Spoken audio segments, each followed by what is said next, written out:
Welcome to the very first episode of Peel Out Garage. My name is Jaden. I'm one of the hosts on this show along with a friend of mine, Harley. Currently he can't be here due to our COVID lockdown restrictions, so in the short term we'll have to do some videoing from his place and mine and sort of collaborate them together. But in the long term we'll be working together on a lot of these projects.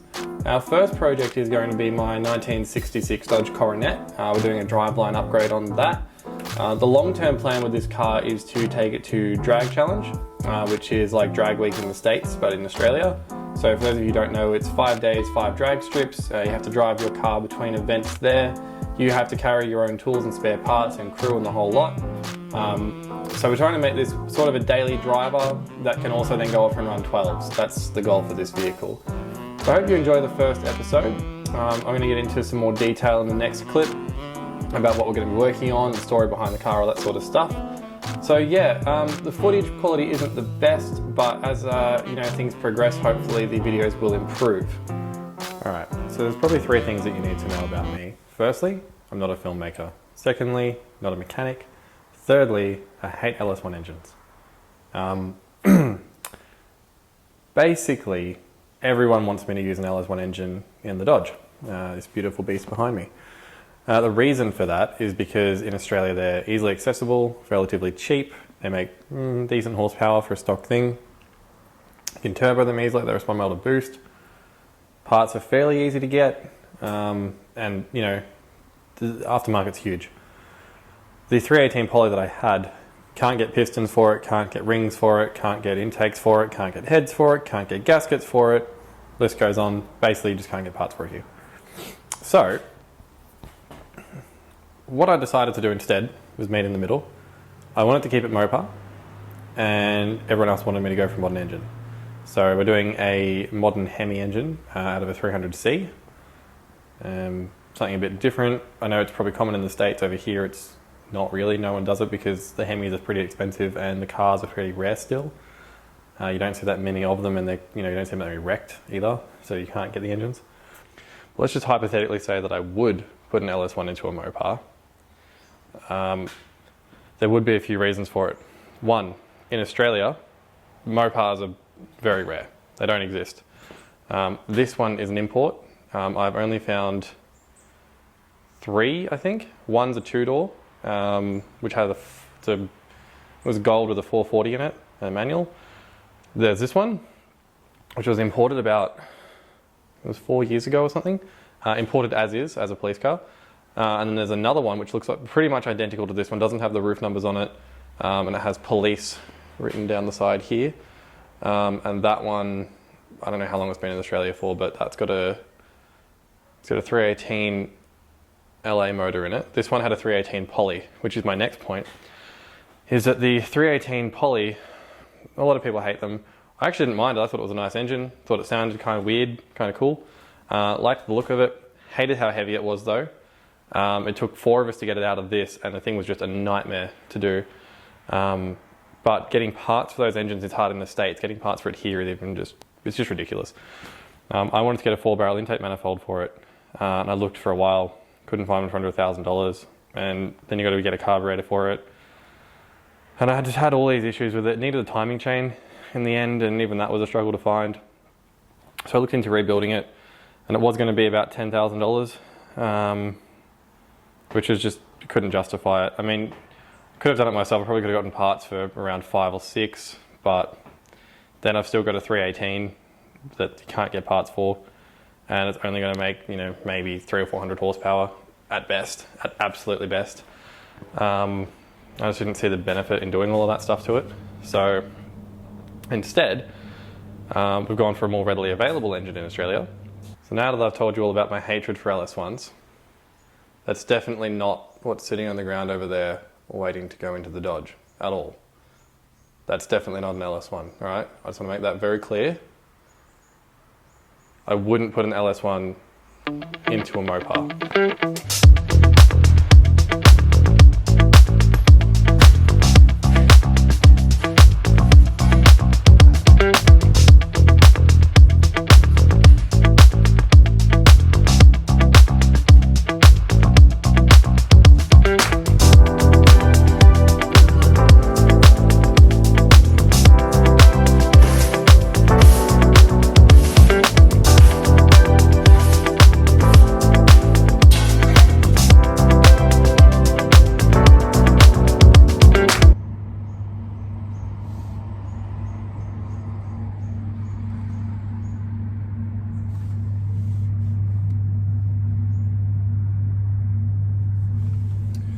So I took the oil filter off thinking that it would be a good idea because it didn't fit with the oil filter on, and I didn't bring the catch tray in, and there is now oil everywhere. Not the best start to this whole journey.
Alright, so currently I've got the engine sitting in the Dodge, stopping for a bit of a lunch break. A bit rainy and wet outside, but yeah.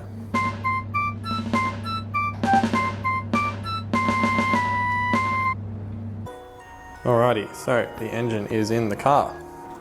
It is just sitting here at the moment, but yeah, it looks like it's going to fit pretty well. I think the sump is going to give me some issues. The oil filter mounts to the sump on this side.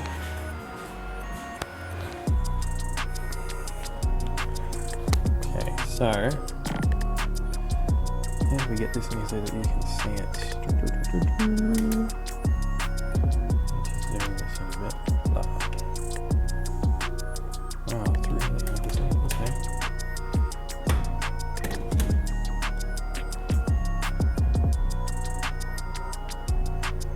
There we go. Alright, so that there is the factory engine mount on the Dodge. Now on the Hemi, the engine mount is there. So they aren't exactly in the best spots for each other. So I'm not really sure what I'm going to do there. I might try to bring the engine forward a bit further this way, which will get them more in line with each other. So the idea is that to engineer this, they want me to use the factory, as much of the factory equipment as possible. This is the factory engine mount. The problem with it is that where it sits, it's actually touching the engine with this bolt, or the stud. So that's probably not going to be an option. What I'll do instead is probably try to make a plate that replicates this without the bush on it, and then have something that comes sort of straight up to a plate that mounts onto the engine, and in between it I'll do a rubber bush or a nylon bush of some description. Try to come up with something that works a bit nicer than what we currently have. So the current plan is to pull the engine out. I'm probably going to have to, well, I'm definitely going to have to get a transmission before I can see where it's all going to go. So I'll get a trans for it, get that bolted on, and then hopefully that will fit in the tunnel. We won't have to cut anything. If it does fit in there and I don't have to cut anything, then we can figure out where the engine's going to sit and start making some mounts for it.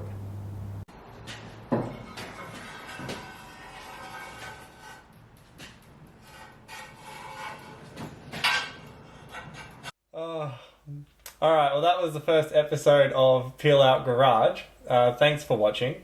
I have Harley here. He's on Zoom, so we've recorded that so that we can introduce each other to you. So, I'm Harley. I am a qualified auto electrician, and part of what I'm going to be doing in this channel is a lot of electrical work. I'm no mechanic either, but we all give it a bit of a crack, maybe do things a little bit, half. But this is not a how-to by all means. This is just two blokes giving it a bit of a crack and enjoying ourselves. And I'm not the best auto elect out there, but I get it done. Harley's super light. He is the greatest auto electrician in the country. He always grills me for I'm all the sure there's stuff. going to be plenty of you guys out there that are going to love to hate on my work, and I'm used to that. I get told how to do my job every day, so it's all good. We'll sign off on that. Again, if you like what you see, subscribe, like, and yeah, let us know what you want to see and go from there. Happy days. See you guys.